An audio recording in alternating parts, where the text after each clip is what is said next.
Hi అండి, welcome to Shilpa Mohan recipes. పిల్లలకి evening పూట క్షణాల్లో మనం ఏదన్నా స్నాక్ చేసి ఇవ్వాలి అనుకుంటే ఇంట్లో ఉన్న ఆనియన్ బియ్య పిండితో ఈజీగా ఈ స్నాక్ ఇట్టే ప్రిపేర్ చేసి ఇవ్వచ్చండి. దానికి ముందుగా ఒక బౌల్ తీసుకొని ఒక 2 ఆనియన్స్ ఇలా సన్న కట్ చేసి తీసుకోవాలి.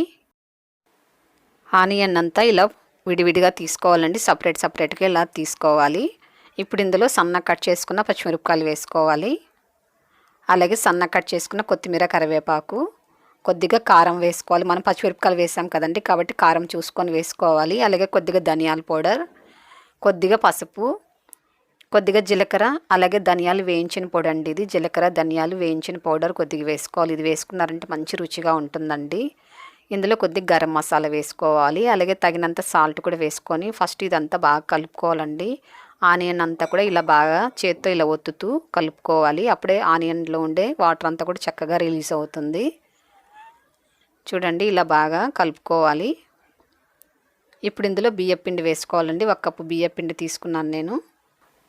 ఆనియన్ బియ్యపిండి ఉంటే కూడా సరిపోతుందండి స్నాక్ ఐటెం చేసుకోవడానికి. కానీ ఇంకా మంచి రుచిగా, ఇంకా చాలా క్రిస్పీగా రావడానికి మనము ఇందులో ఒక 2 టేబుల్ స్పూన్లు పుట్నాల పప్పు తీసుకొని మిక్సీ పట్టేసుకున్నాం అనుకోండి. ఆ పొడి వేసుకుంటే ఇంకా చాలా బాగుంటుందండి. మీకు నచ్చినట్లయితే మిక్సీ పట్టుకొని పుట్నాల పప్పు ఇందులో కూడా వేసుకొని కలుపుకోవచ్చు. లేకపోతే కూడా కొత్త బియ్యం పిండి కూడా వేసుకొని కూడా చేసుకోవచ్చండి ఈ స్నాక్ ఐటెంని. ఇప్పుడు ఇదంతా కూడా బాగా కలుపుకోవాలి. ఇదంతా బాగా ఇలా గట్టిగా ప్రెస్ చేస్తూ కలుపుకోవాలండి, ఆనియన్తో పాటు పిండి అంతా కలిసేలాగా. ఇదంతా ఇలా కలుపుకున్న తర్వాత ఇప్పుడు ఇందులో కొద్ది వాటర్ చల్లుకుంటూ మనము పిండి కలుపుకోవాలి. మరి ఎక్కువ వాటర్ వేయకూడదండి, కొద్దిగా వేసుకుంటూ కలుపుకోవాలి. ఇది ఈవినింగ్ పూట స్నాక్స్గా తీసుకోవచ్చండి. అలాగే మనము అన్నం తినేటప్పుడు సైడ్ డిష్ కూడా తీసుకోవచ్చు, చాలా బాగుంటుంది. చూడండి, ఇలా ఉండాలండి, పొడిగా, మరి ముద్దగా ఉండకూడదు. ఇలా కాస్త పొడిగా ఉండేటట్లు కలుపుంచుకోవాలి. ఇప్పుడు దీన్ని పక్కన పెట్టుకొని స్టవ్ వెలిగించుకొని ఒక పెనం పెట్టుకొని ఆయిల్ పెట్టుకొని వేడి చేసుకోవాలి. ఆయిల్ బాగా వేడెక్కాలండి. బాగా వేడెక్కిన తర్వాత మీడియం ఫ్లేమ్లో ఉంచుకొని వీటిని వేసుకోవాలి. ఇలా పకోడీలాగా వేసుకోవాలి. చాలా అంటే చాలా రుచికరంగా ఉంటాయండి. చాలా తక్కువ సమయంలో ఇంట్లో ఉండే చాలా కొద్దిగా ఐటమ్స్తో ఈజీగా చేసేసుకోవచ్చు. అన్నీ వేసిన తర్వాత ఇప్పుడు హై ఫ్లేమ్లో ఉంచుకోవాలి. పకోడీ వేసేటప్పుడు మీడియం ఫ్లేమ్లో ఉంచుకోవాలండి. వేసిన తర్వాత హై ఫ్లేమ్లో ఉంచుకొని వీటిని వేయించుకోవాలి. పకోడీ వేసిన తర్వాత ఒక 2 నిమిషాల పాటు కదపకండి. 2 నిమిషాల తర్వాత గరిటతో ఇలా కదుపుకోవాలి. ఇప్పుడు వీటిని ఒకవైపు తిప్పుకోవాలి.